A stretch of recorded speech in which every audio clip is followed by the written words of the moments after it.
What's up guys, Tyler here with Pentair Landscapes and Pools with you today. And today, I'm going to show you how to operate that salt system that you have. Now, typically we install an Pentair ICHLOR system on your pool. There may be some instances if your pool was installed after COVID or in that time frame, the ICHLOR was kind of hard to get. We installed some IntelliChlors on some pools. So typically the ICHLOR is a little bit newer product than the IntelliChlor. The IntelliChlor is an older product.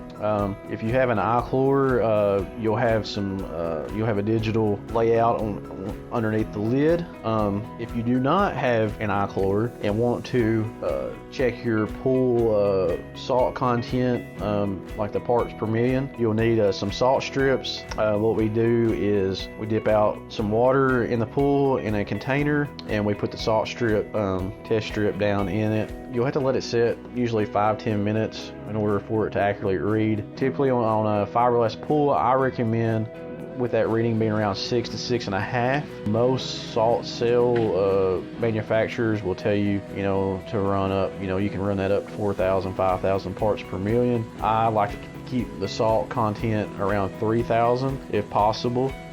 So around that 6.5 range is where you want to be at. But if you have the ICHLOR, you can actually hold down the more button and then all the flow cell and good add low light will flash, and then you can cycle through the diagnostics of it and it'll actually show the parts per million in the diagnostics. So I usually try to keep it around 3,000. If it's a little bit above, that's fine.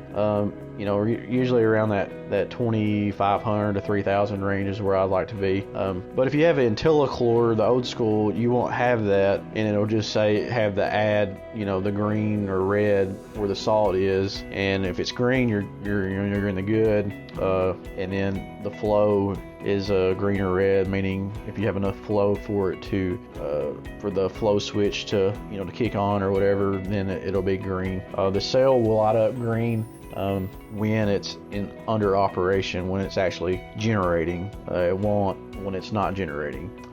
So this is the ICHLOR 30 unit, meaning it can handle pools up to 30,000 gallons. Typically we oversize them, so I believe the pool that this one here is at is around 15,000 gallons. So meaning if it's on the 50 where the output is, that would mean that it would it would pretty much generate at 50% of this cell. It would handle the pool more than enough. So right now it's on 40, and with it being in the fall, it's you probably run that down lower. So everybody always asks, what should I run it on? Well, you got to go off of what your test strips are reading. So if your chlorine's low, then bump your cell up. Under heavy traffic, meaning like if you have a lot of people in and out of the pool over the weekend, or even during the summer, during the week, if you're using the pool pretty frequently, more than just a few people,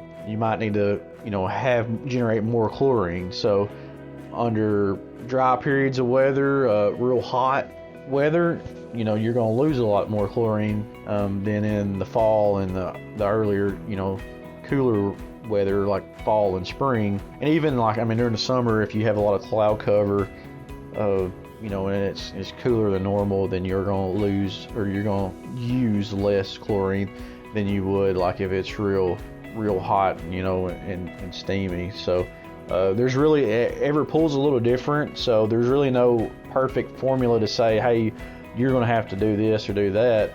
It really goes off of your pool and how much sunlight you're getting and so forth. So that's pretty much how you would operate your new Pentair ICHLOR 30 cell. We hope you got a little bit more understanding of this. I'm Tyler with Pentair Landscapes and Pools. Y'all jump in.